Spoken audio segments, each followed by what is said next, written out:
Tengo muchos versículos aquí. Yo lo que hice fue que ya yo lo puse de antemano, así que yo voy un poquito hablando, ¿no? Y el contexto que voy a usar está en Gálatas capítulo 1, versículos 6 al 7. Y dice, esto es Pablo que le escribe a los Gálatas, a una iglesia en Galacia.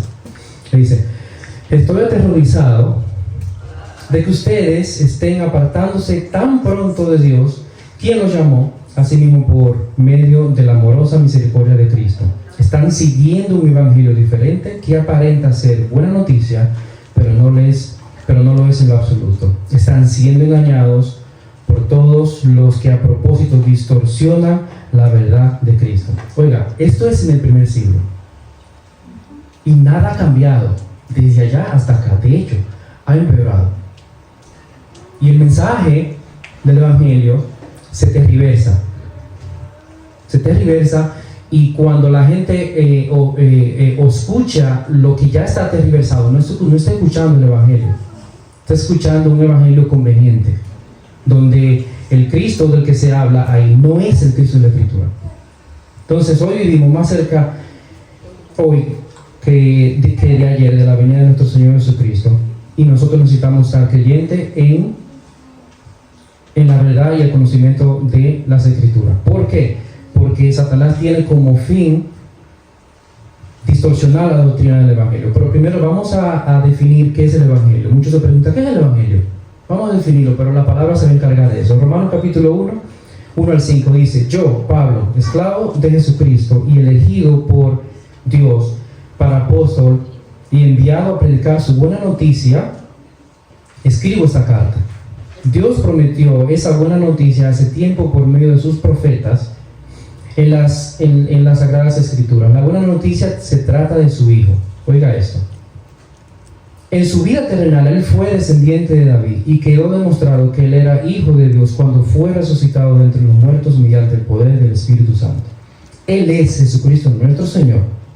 Por medio de Cristo, Dios nos ha dado a nosotros como apóstoles el privilegio y la autoridad de anunciar por todas partes a los gentiles lo que Dios ha hecho por ellos, a fin de que crean en Él, en Cristo, y lo obedezcan, lo cual da gloria a su nombre. Ese es el evangelio, de que Jesucristo se encarnó, murió por nosotros, y yo lo voy a explicar más tarde, pero se lo voy a adelantar desde ahora. ¿Por qué Jesucristo tiene que morir? Porque la deuda que nosotros teníamos con Dios era humana, no era espiritual, era humana.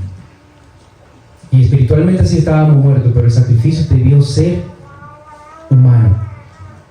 Por eso el Señor se encarna, y esa es la buena noticia. El Evangelio es un mensaje de parte de Dios al pecador. El propósito del Evangelio es que la gente lo crea y lo obedezca.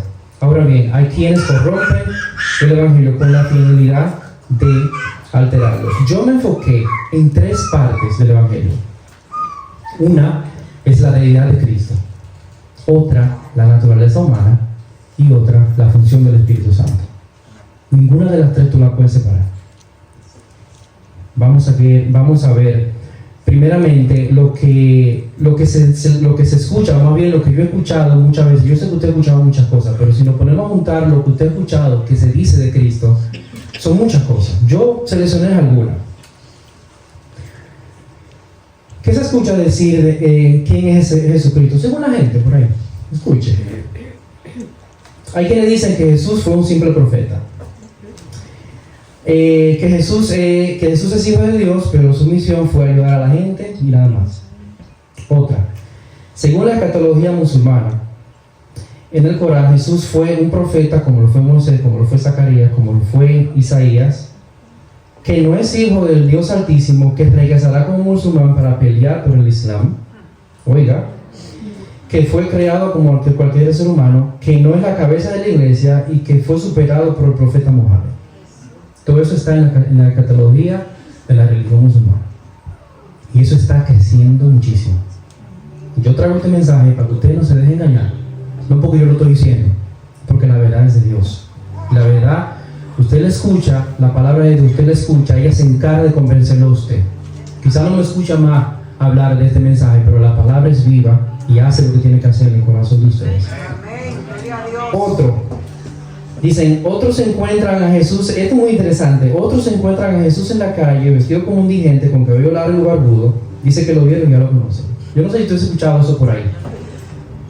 De gente que se ha encontrado a Jesús, o que esa persona a quien ellos dicen que Jesús le dijo algo, y como que o sea, para ellos ese fue Jesús.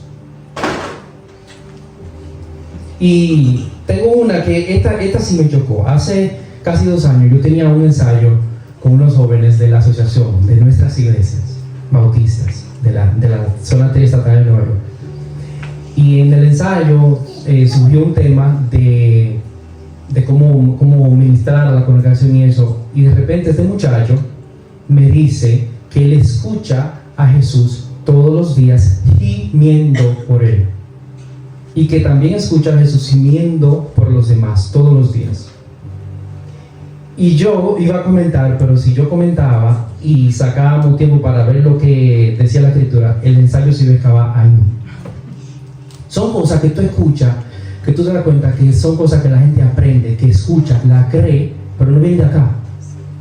Vienen porque se riegan, y lo que la gente entiende, y lo que la gente cree, y lo que la gente como que no está aquí, pero que la gente ya lo tiene como algo sólido. Y eso hay que tener mucho cuidado. Hay muchísimo de eso en todos los rincones. Entonces, la realidad es que todo concepto humano de Jesús es inventado y orquestado por Satanás. Él mismo tiene un profundo interés de que la gente se quede con la mentira y que no sepa la verdad de Jesús según la escritura. Así que vamos a ver lo que dice la Biblia acerca de Jesús. Primero que todo, Juan capítulo 1 verso 1 al 5. En el principio era el verbo. Vaya conmigo al paso aquí. En el principio era. ¿En qué pasa? ¿En qué gramáticamente está eso? Pasado. ¿Cuál principio? La creación. ¿Estaba Jesús fuera o dentro de la creación? Fuera.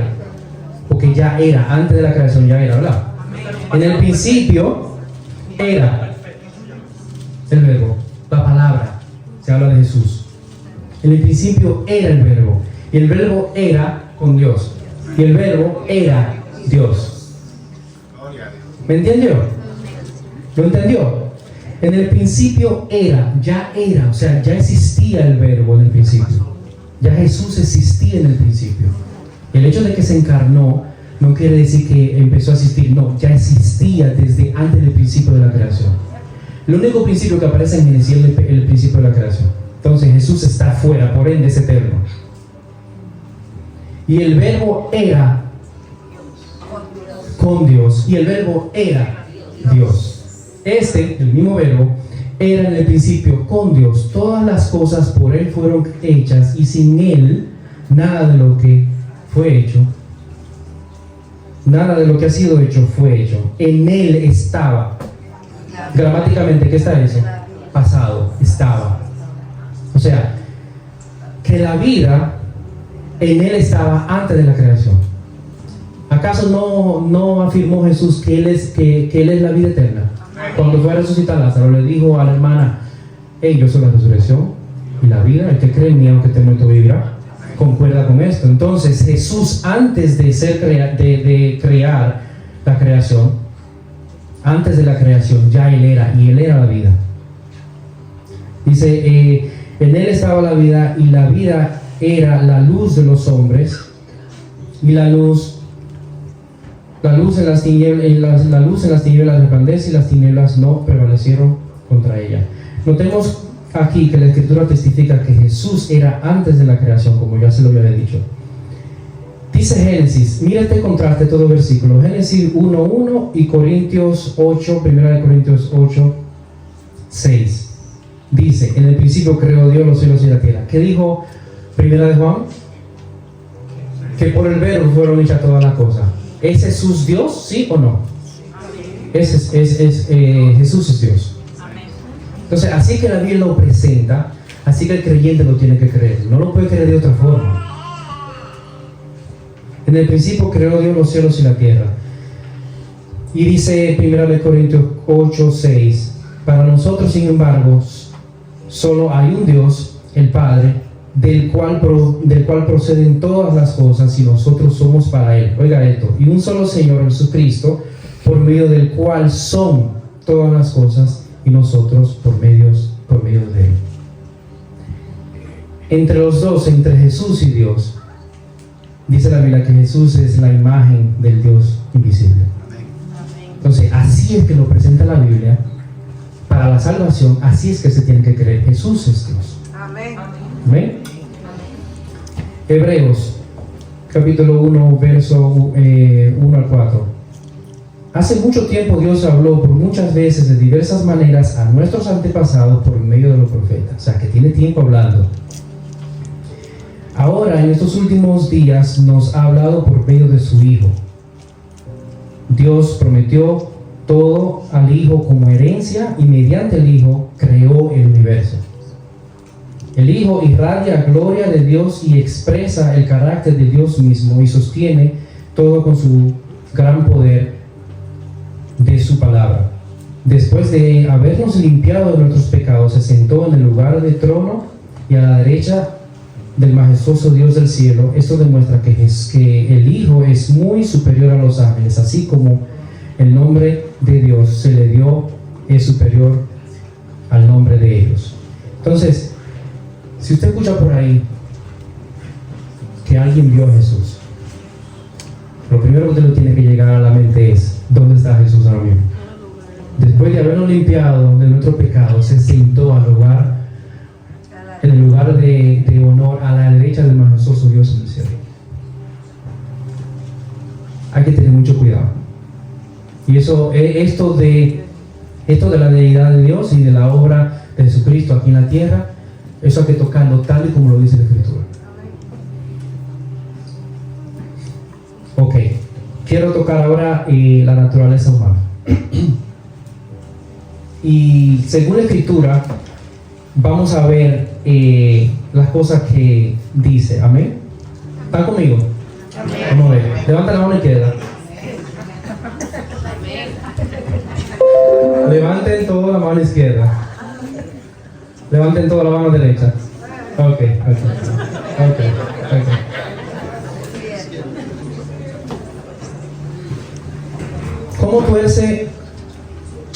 ¿Cómo tuerce Satanás la realidad de la naturaleza humana? De muchas maneras. Efesios capítulo 6 nos advierte: pónganse toda la armadura de Dios para que podáis estar firmes contra las estrategias del diablo, pues no luchamos contra enemigos de carne y hueso, sino contra gobernadores malignos y autoridades del mundo invisible, contra fuerzas poderosas de este mundo tenebroso y contra espíritus malignos en lugares celestiales. Nosotros no luchamos físicamente, más bien luchamos espiritualmente. ¿Cómo somos atacados por Satanás y los espíritus malignos en el mundo? Mediante ideologías que buscan convencer al creyente. ¿Cuántas ideologías no hemos escuchado? Hoy en día se promueve que un hombre puede ser no hombre y que una mujer puede ser no mujer. Esa es otra ideología. Otra ideología es que el ser humano viene del mono. Otra ideología es que la creación se creó por un simple accidente hace mucho tiempo atrás. Todas esas ideologías lo que buscan es opacar la verdad. Opacar la verdad, ese es el propósito.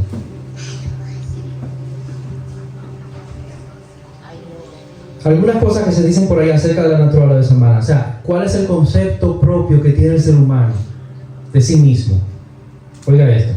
Hay quienes piensan que son valiosos para Dios o que Dios les necesita porque son importantes, como si hubiera algún grado de valor interno en el ser humano que mueve a Dios a interesarse por ellos. O sea, como que hay algo de valor, como que Dios tiene que venir a nosotros porque nosotros somos importantes, nosotros somos de valor para Dios. Eso no es lo que enseña la Biblia. Totalmente lo contrario. Le voy a explicar más tarde. Otro. Hay otros que piensan que hacer lo bueno, ayudar a otros en sus necesidades, les hacen buenas personas ante Dios. O tú ves por ahí una persona, por ejemplo, necesita ayuda con la bolsa para subir a su edificio, tú le ayudas. ¿Ya tú eres buena persona por eso? No, eso no define quién tú eres. Está muy bien que tú seas tú cordial con la gente y amable, pero aquí está hablando de la naturaleza humana. ¿Quiénes somos ante Dios? Hay quienes piensan que existe una fuerza llamada karma que es la que rige en sus vidas porque le cohíbe no hacer lo malo, porque entonces se lo van a hacer para atrás. Pero no tienen a Dios como juez, no tienen a Dios como es el quien quien juzga nuestras acciones, sino que hay karma. Por último, hay quienes creen que el infierno es real, pero eso es para las personas que hacen mal a otros. Este modo de pensar está lejos de la realidad de la Biblia. No viene de la Biblia, pero del mundo que no conoce a Dios ni a su palabra. ¿Qué dice la Biblia acerca de la naturaleza humana? Dice la Biblia en Romanos 5:12: cuando Adán pecó, el primer ser humano que Dios creó, el pecado entró al mundo, o sea, se pasó a nosotros. El pecado entró al mundo, el pecado de Adán introdujo la muerte, de modo que la muerte se extendió a todos los hombres por cuanto todos pecaron.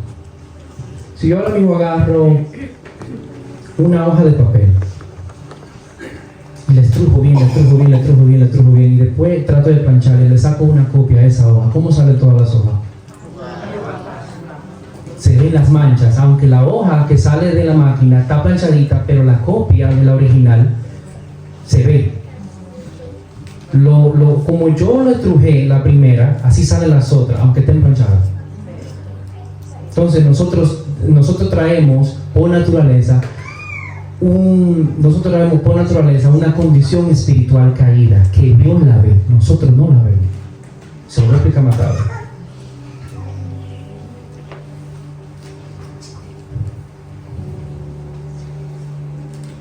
Romanos capítulo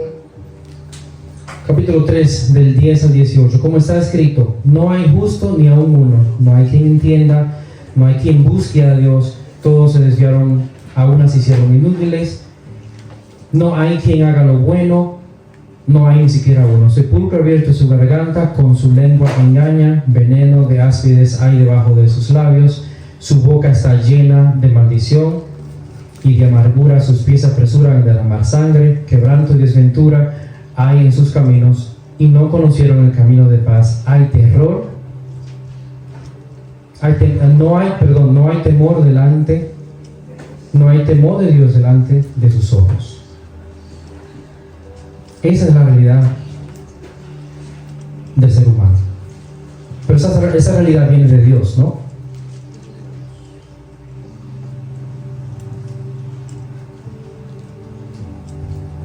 Gloria al Señor. Yo quiero hacer una ilustración. Supongamos que una persona se va a pescar a mar adentro. Se va sola. Se prepara con su vara y todo y se va a millas de la tierra. Y de repente se da cuenta que no tiene suficiente combustible para volver a tierra otra vez. Y a esa persona le da un ataque y muere.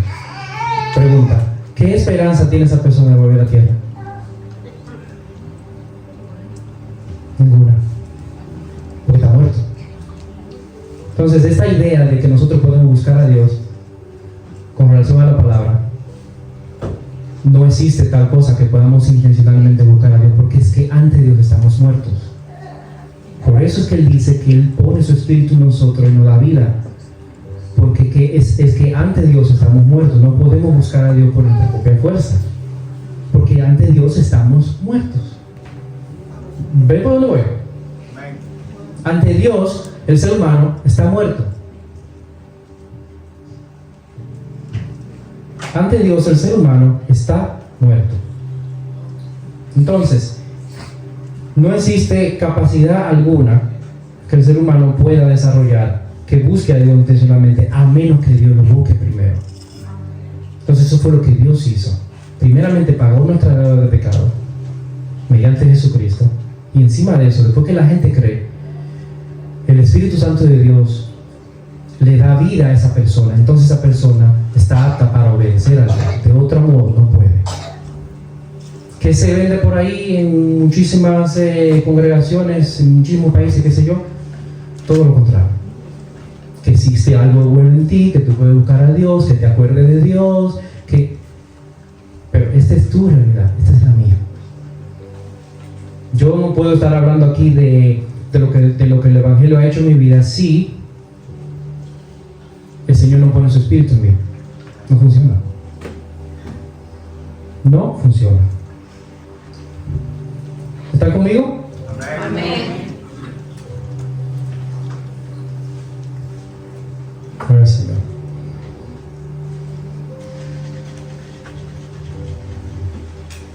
Entonces,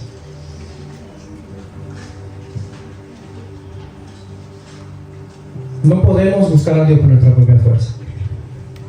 Dice Ezequiel 36, 25 al 27. Oiga esto.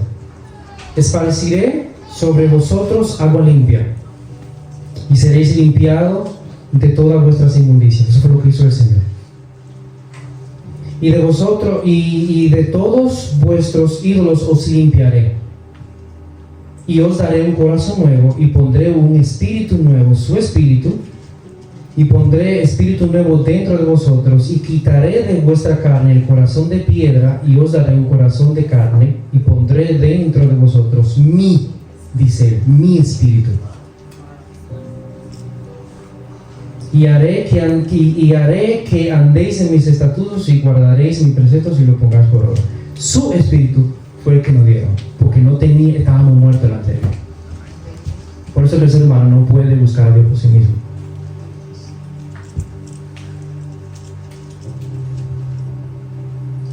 Entonces, ¿cuál es la realidad del ser humano? Sin Dios, Dios es quien se acerca.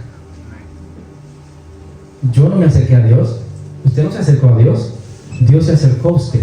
Amén. ¿No fuimos nosotros? Fue Él, se acercó a nosotros. Amén. Si usted va a glorificar a Dios, usted glorifica porque usted entiende, por medio de su espíritu, Dios le hace entender a usted que Dios fue quien se acercó a usted, no que usted se acercó a Dios.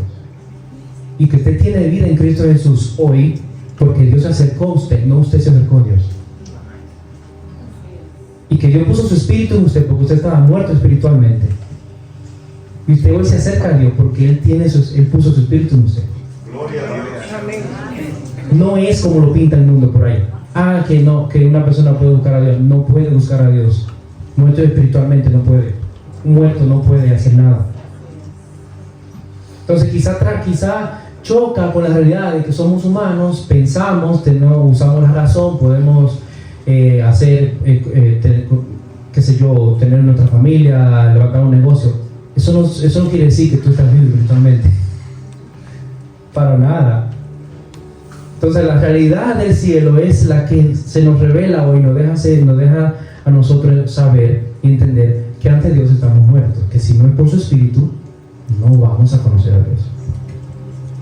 Para terminar, le quiero hablar acerca de la función del Espíritu Santo. Aquí sí hay mucho. Aquí se ha torcido muchas cosas. Yo voy a empezar con lo que se escucha. Hay quienes atribuyen que el Espíritu Santo de Dios hace que el Espíritu. Hay quienes atribuyen que el Espíritu Santo de Dios habita en el creyente cuando esa persona habla muchísimos idiomas, lo que por otro lado le llaman muchas lenguas. Eso se enseña por ahí. Dice que por ahí, o sea, que si tú eres capaz de hablar muchos idiomas de una forma ordenada o desordenada, eso indica que tú tienes el Espíritu Santo. No. Otros aseguran que el mismo Espíritu les hace correr, saltar, gritar descontroladamente. Tampoco. Un gran número de llamados creyentes busca una llenura del Espíritu muy peculiar, de hecho. Buscan esa llenura en conciertos, con buenas luces, con buenos sonidos, pero no pueden experimentar a Dios, no pueden experimentar al Espíritu Santo individualmente. Como si el Espíritu de Dios estuviera sujeto al lugar o circunstancia. Como que yo tengo que ir a un sitio a llenarme de la presencia de Dios, pero yo no me puedo llenar en mi casa. Eso como que no concuerda. Le voy a decir por qué. Definitivamente hay muchos que están seguros del mismo Espíritu. Hay otra persona, por ejemplo, hay personas que toman esto como que el Espíritu Santo de Dios le habla en voz audible, como yo lo estoy hablando a ustedes. Yo me encontré con una persona por medio de redes sociales y empezamos a hablar de Israel, de lo que está pasando por allá, y el tema terminó. Ella me dijo, tú lo que tienes que hacer es vete a tu casa, tráncate en tu cuarto, asegúrate que tú estás en total silencio y tú tienes que escuchar la voz del Espíritu Santo que Él te guíe. Y digo, ok. Entonces tú me estás diciendo que el Espíritu Santo se sujeta a que yo tengo que hacer silencio y tengo que escuchar lo que suena por ahí que tú dices que... Ten mucho cuidado con eso. Eso no es el Espíritu de Dios. La Biblia lo demuestra. Eso no es el Espíritu de Dios. Por la palabra de Dios, este tal Espíritu no es el Espíritu Santo de Dios. Es otro Espíritu. Y la gente, probablemente hay mucha gente que está confusa creyendo eso, pero no es. Cuando Dios pone su Espíritu en el pecador es porque éste ya se arrepintió de sus pecados y es nueva criatura en Cristo. Por ende, el Espíritu no se agota en él o se acaba, que la persona tenga que buscar llenarse repetidamente del Espíritu. Esta condición espiritual, por decir, solo aplica si tal persona vive espiritualmente muy pobre. Vamos a ver lo que dice Gálatas capítulo 5, 16 y 17. Dice: digo pues, andad en el Espíritu y no satisfagáis los deseos de la carne, porque el deseo de la carne es contra el Espíritu y el Espíritu es contra la carne, y estos se oponen entre sí para que no hagáis lo que queréis. Entonces, ¿a quién está escribiendo aquí? ¿Le está escribiendo a gente que no conoce a Dios o al creyente? El creyente. Está escribiendo al creyente. Y le está diciendo, vivan por el Espíritu, en la obediencia de la palabra de Dios, y no vivan satisfaciendo su naturaleza humana. Eso es lo que quiere decir la carne. Cuando tú satisfaces tu naturaleza humana, tú haces lo que tu naturaleza quiere hacer. Maldecir a alguien, hacer algo indebido, hablarle mal a alguien. Sin embargo, vivir por el Espíritu es ser obediente a lo que Dios ya estableció. Entonces, veamos cuál es la función del Espíritu de Dios según la palabra de Dios. Veamos lo que dice Juan 15, 26 y 27. Oiga lo que dice Jesucristo acerca del Espíritu Santo. Cuando venga el Consolador, a quien yo enviaré del Padre, el Espíritu de verdad, el cual procede del Padre, Él dará testimonio de mí, y vosotros daréis testimonio también, porque han estado conmigo desde el principio. ¿Cuál principio era ese? El principio de su ministerio. ¿Cuál es la función aquí del Espíritu Santo?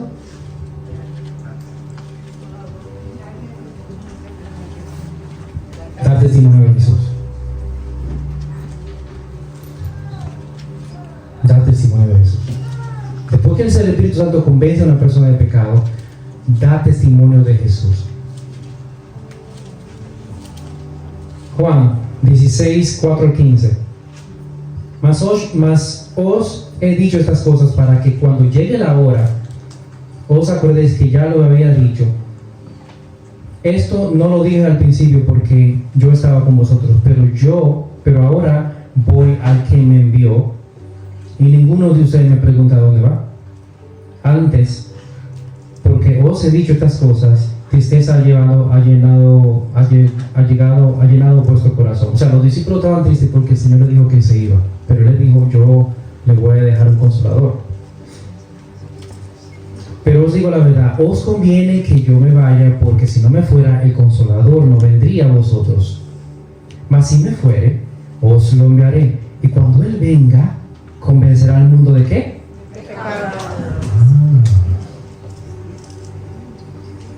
De justicia y de juicio. Mire para allá. De pecado por cuanto no creen en mí. De justicia por cuanto yo voy al Padre y no me veréis más. Y de juicio por cuanto el príncipe de este mundo ha sido juzgado.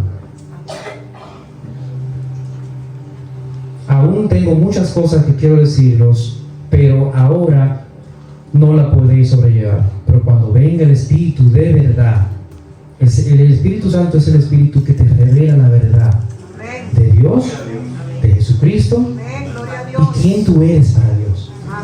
Nadie puede hacer eso. Tú no te puedes autodefinir tú mismo porque eres incapaz. Porque espiritualmente estamos muertos ante Dios. Y sube esta idea, yo soy bueno. No somos buenos nada. Mira el mundo como está. Si fuéramos buenos, el mundo fuera otra cosa. Y nada va a cambiar. Porque el ser humano ante Dios está muerto.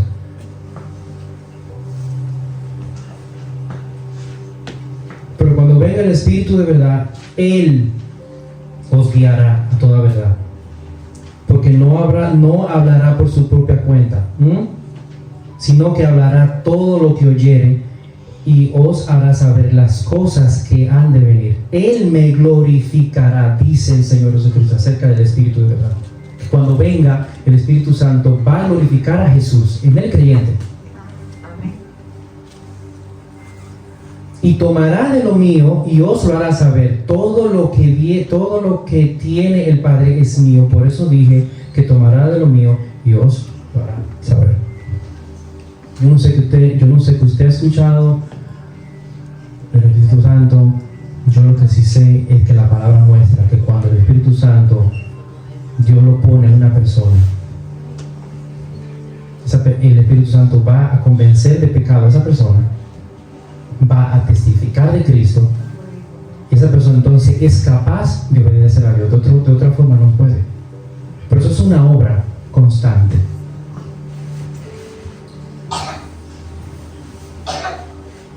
Último versículo dice en Hebreos 10, 11 al 18. Y ciertamente todo sacerdote día tras día, ministrando y ofreciendo muchas veces los sacrificios que nunca pueden quitar los pecados, pero Cristo, habiendo ofrecido una vez para siempre un solo sacrificio por todos los pecados, se ha sentado a la diestra de Dios, y de ahí en adelante esperando hasta que sus enemigos sean por estrado de sus pies.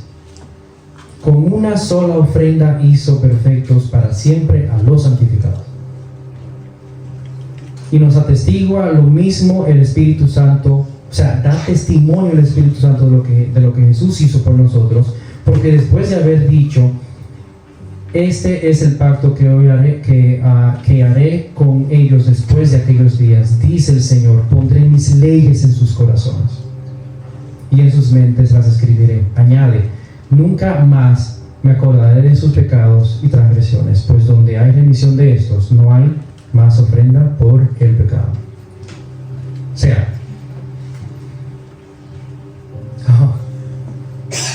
yo alguna vez estaba muerto espiritualmente, al igual que usted, y el Señor por su Espíritu me convenció de que yo era pecador, y me convenció de lo que Jesús hizo por mí en la cruz y la validez de su sacrificio. Yo creí, y ahora el Espíritu está haciendo una obra en mí.